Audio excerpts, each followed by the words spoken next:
하나님의 은혜가 여러분들 가운데 함께 하시기를 주님의 이름으로 축원합니다. 우리가 일을 하다 보면, 주님의 일을 하다 보면 어려움을 겪을 때 있거든요.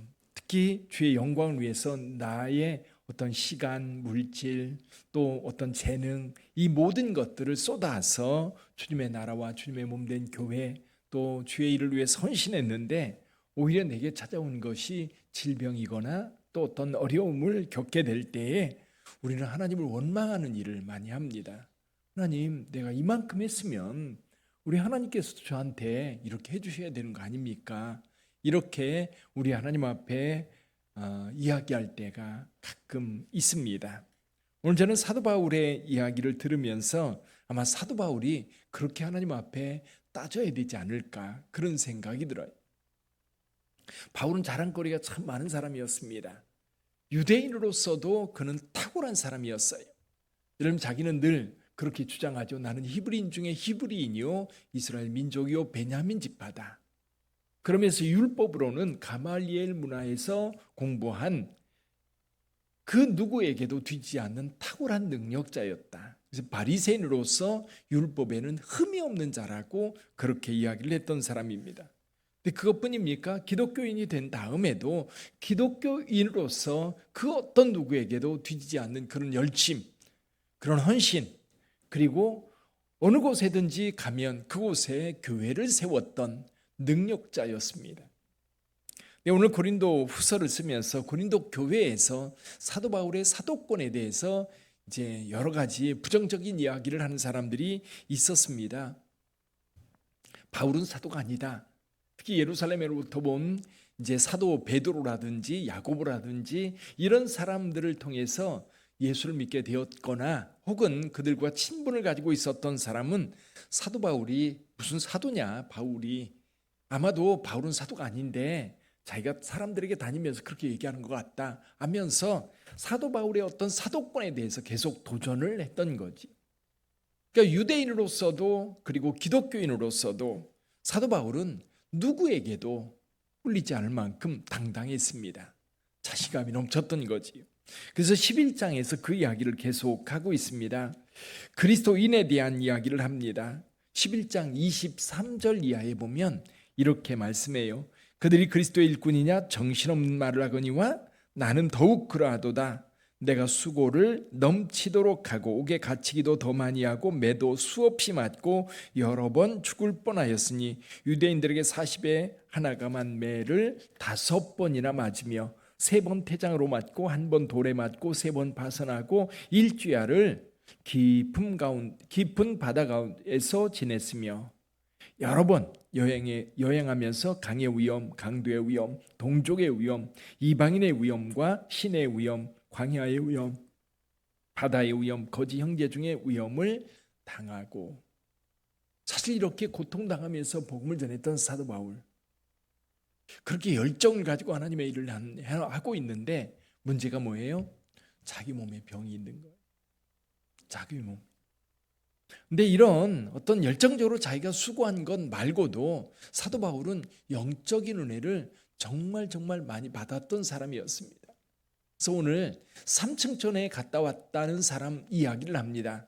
아마 제3자의 이야기처럼 자기 이야기를 하는 거예요. 3층 셋째 하늘에 갔다. 셋째 하늘은 어딜까요? 아마 낙원으로 보는 거예요. 낙원에 갔다가 왔다. 근데 거기에서 본 것, 말할 수 없는, 형용할 수 없는 그런 많은 은혜를 경험했던 사도 바울.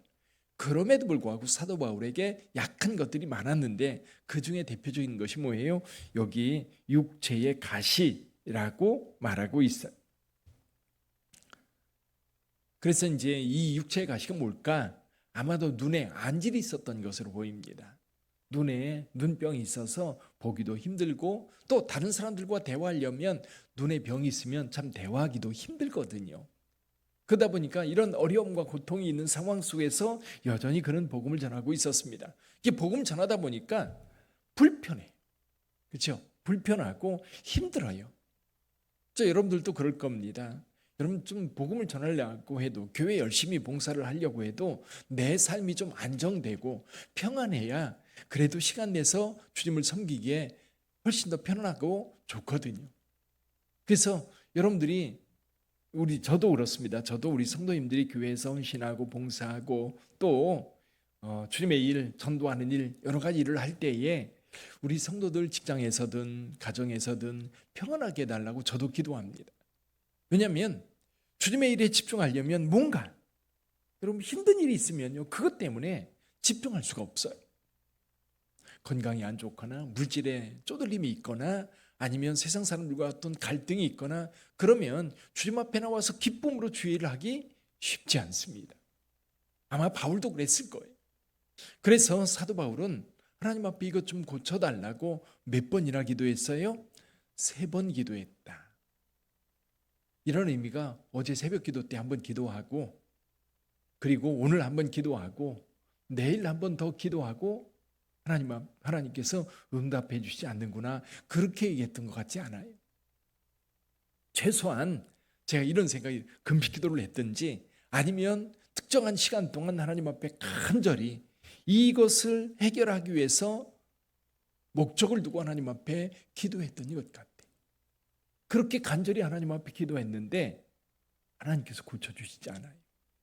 바로 능력자입니다. 다른 사람의 질병을 위해서 기도할 때에 여러분 많은 사람들이 고침받았고 나음을 입었어요. 예를 들면 사도 바울이 가지고 있던 손수건에 손만 대도 낫는 그런 역사들이 에베소 교회에서 일어나고 있었어. 그런데 정작 내 문제가 해결되지 않아. 근데 정작 내 아픈 것이 해결이 안 되는 거예요. 근데 그것도 나를 위해서 사는 게 아니라 오직 주님만을 위해서 헌신하고 있는데, 오직 주님의 나라를 위해서 살아가고 있는데 이 육체의 가시를 하나님이 그대로 버려두신다? 어쩌면 믿음이 웬만큼 있는 사람들조차도 이해가 되지 않는. 근데 사도 바울에게 하나님께서 어떻게 응답하셨느냐, 이렇게 응답하셨어요. 9절을 한번 읽어볼까요? 9절 같이 한번 읽어봅니다. 12장 9절입니다. 나에게 이르시기를 내 은혜가 내게 족하도다. 이는 내 능력이 약한 데서 온전하여짐이라 하신지라. 예, 주님께서 이렇게 응답해 주셨어요. 내 은혜가 내게 족하다. 사도 바울에게 주어진 은혜가 너무 많은 거예요. 너무 큰 거예요. 그러니까 사도 바울이 은혜를 더 구하고 있는 거지요. 여러분 질병 낫기를 위해서 육체의 가시를 좀 뽑아달라고 그렇게 간절히 구하고 있는데 주님께서는 내 은혜가 내게 족하다, 이제 됐다. 그러면서 사도 바울이 들은 주님의 음성이 뭐예요? 내 능력이 약한 데서 온전하여짐이라. 하나님의 능력이 바울의 약한 그 부분 때문에 능력으로 나타난다는 겁니다. 사도 바울이 깨달았어요. 이 이야기를 듣고 나서 도리어 크게 기뻐했다는 겁니다. 나의 여러 약한 것들에 대하여 자랑하니 이는 그리스도의 능력이 내게 머물게 하려 함이라. 그리스도의 능력이 사도 바울의 삶과 사역 속에 늘 머물러 있어야 되는데 그 주님의 능력이 어느 곳에 머물러 있느냐? 바울의 약한 곳에 머물러 있다는 거예요. 바울의 약한 곳에. 그래서 사도 바울이 그 약한 부분이 없다면, 사도 바울이 다 모두가 강하고 능력이 있다면 아마도 하나님의 능력이 아니라 바울의 능력이라고 이야기할 거예요. 조금 전에도 얘기했지요. 바울은 유대인으로서도 기독교인으로서도 탁월한 자였다.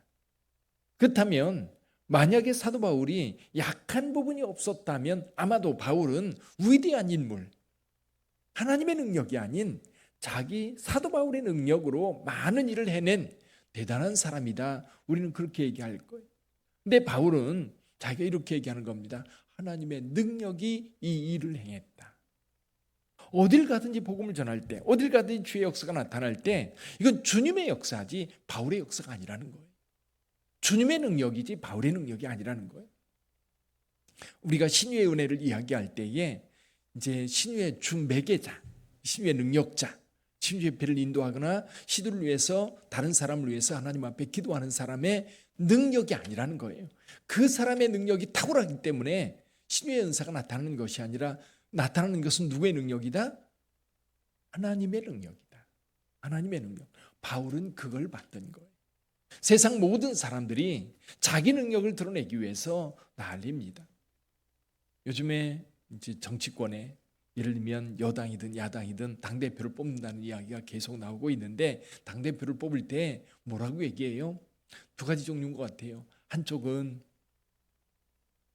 이제 자기 당의 중심에 있는 인물, 그 사람 마음에 드느냐 안 드느냐 그것 때문에, 그러면서 그 사람이 나를 인정해 줄 때에 내 능력, 그리고 주변 사람들과 비교할 때 내 능력이 탁월하기 때문에,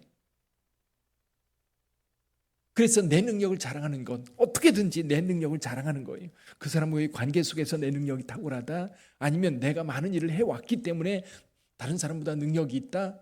그래서 오늘날은 자기 PR 시대라고 그러잖아요. 자기를 드러내지 않으면 안 되는. 근데 주님을 따르고 주님 앞에 헌신하는 사람들은 주의 능력이라고 하는 것을 알기 때문에 내가 연약한 부분에서 오히려 하나님의 능력이 탁월하게 드러나는 거예요. 우리나라 큰 부흥운동을 일으켰던 장대현 교회, 그 평양에 1907년에 있었던 부흥운동, 여러분 거기서 부흥운동이 일어나게 된 것은 여러분 한 사람의 죄의 고백에서부터 시작되었던 겁니다. 죄의 고백. 사실 성도들 가운데에서도 지도자가 자기 죄를 고백한다고 하는 것 쉽지 않습니다. 근데 길선주 목사가 자기 죄를 고백했던 이것이 기폭제가 되어서 많은 사람들이 죄를 고백하면서 부흥운동이 불릴듯 일어났던 겁니다.